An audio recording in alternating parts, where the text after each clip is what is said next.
So the Clippers lost. What are your thoughts on the game, AP? I mean, I'm just speechless. Kawhi. I really expected him to turn it up today. He just sucks, man. Honestly, like he 6 for 22 shooting. I mean, that just says it all. We need more from him. He's on a max. PG as well. 5 for 16 or whatever he was shooting. Horrible. They both had horrible nights, and you'd expect them to be able to impact the game in some other way, being the superstars that they are. And they just couldn't do it tonight, and they ended up losing a 3-1 lead that they had on the Nuggets, and it's just a disgrace to see that. As a basketball fan at the moment, I'm hurting. Everyone wanted to see the Lakers beat the Clippers in the conference finals. No disrespect to the Nuggets, they've been incredible. They've come back from 2-3-1 deficits now, and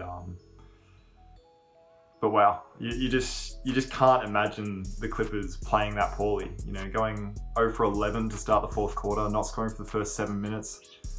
They were up 12 in the second quarter, choking a lead again after in Game 6 they blew a 19-point lead, Game 5 a 15-point lead.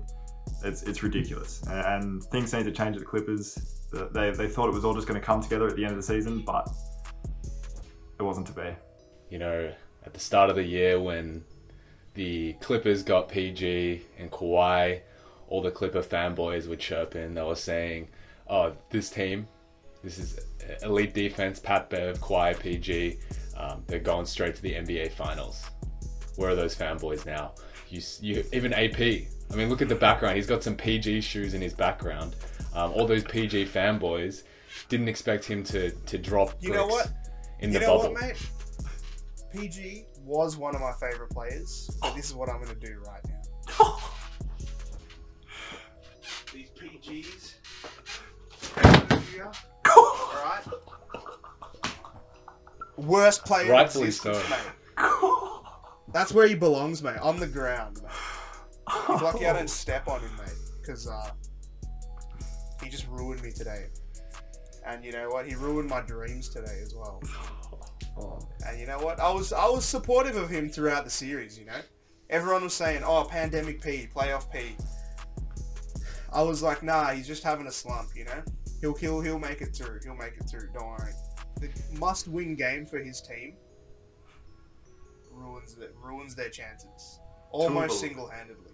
2 of 11 from 3. Hit the backboard in the fourth quarter. Game was over. But I mean, that was just frustrating as. That really summed up the night, really.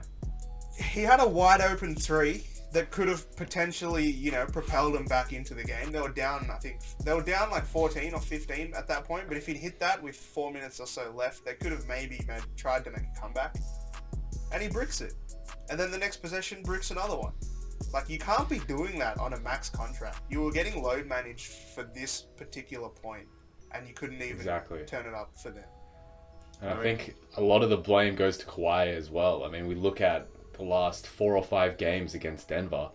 He hasn't really done anything. And I think this really hurts his legacy. You can't get held to below, 15 points in the playoffs when you're playing 40 minutes a game. How does that happen? Especially against Denver, who doesn't really have any particularly great wing defenders. And yeah, I'm just absolutely confused as to how this has happened. And I think Kawhi's legacy has been tarnished by this poor performance. Like, say as much as you want about Paul George, we expect this from him, pandemic P. But from Kawhi, everyone always touts him as this like crazy good clutch performer. But he just hasn't been that in this series, and I think he's finally been exposed. Especially as someone who scores, he only scores 30 a game, right? He doesn't really play make. He doesn't really do much else except score, and you can't do your one job on offense in the biggest moment. And you know what?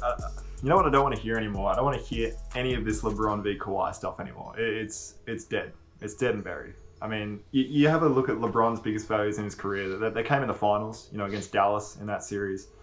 And, that's always going to be highlighted throughout his career as his main failure, I suppose. But, to lose in the semi-finals of the Western Conference, I mean, come on, Kawhi. It's not acceptable. And I mean, you want to talk about these great sixth men that the Clippers have. Where the hell was Lou Williams all series? He was pathetic. I know. Yeah, he shot 3 of 11 in Game 7, missing open layups. I mean, yeah, Lou, you want to hide on the bench. You're meant to step up against the other bench teams in the league. But where were you, mate? Where were you? Here's the thing. The Clippers had, what, 2 six-man of the years. Trez won it this year. I mean, he did alright this game, but he wasn't really doing that well the whole series. Lou Will was garbage the whole time. Where the hell was Morris as well? I mean, that guy was averaging like 19 a game until he got traded. As soon as he gets to the Clippers, starts averaging like 5 or something. He was just a joke. 2 of 9 tonight, 1 of 6 from 3. 2 of 9. Absolute joke, mate. I mean, that guy can go around bashing Luka Doncic all he wants. I'm guaranteeing you right now, if Luka Doncic played today, he would have dropped 40 on him. Exactly. And I mean, yeah, we have done a lot of hating on the Clippers in this episode, and I think rightfully so. You know, they were expected to just win one of the last 3 games against like a much weaker Nuggets team. And you know, to credit to the Nuggets, you know, Murray stepped up, Jokic stepped up, their stars stepped up, and you compare it to Kawhi and PG. I mean, it's just, it just wasn't even close. Biggest moment of the entire series of your whole season.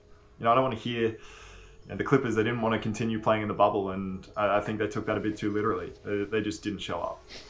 The whole world knows that the weakness on the Denver Nuggets defense is Nikola Jokic, and you barely attack the paint during that Game 7. You score 33 points in the second half.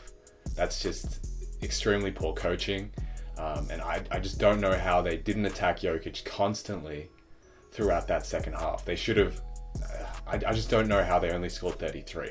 And Jokic is on 4 fouls at the start of the fourth quarter. He's sitting on the bench for the start of that fourth quarter, and the Clippers still couldn't take advantage of it.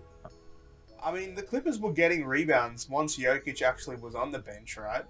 But then what were they doing with those rebounds? They did nothing. They didn't score anything. It was just an absolute joke to watch. Like, so many wide open looks, man. Morris was so wide open on the 3. PG was wide open. Kawhi even took multiple shots, missed everything. Kawhi didn't even score after that second half. After that first half, and that's just pretty abysmal, if you ask me. Your star player, your Finals MVP, couldn't score in the second half. Of a win or go home situation. Yeah, in a must win. Yeah. I mean, that's just pathetic. You know, that's just a bummer to see. You know what could have been, because a Lakers Clippers conference final would have been what every fan wanted, and unfortunately, we don't get that. Well, tell us what you think in the comments below. Like and subscribe. Tomorrow we talk about the Lakers vs Nuggets series and make our predictions. Catch y'all later.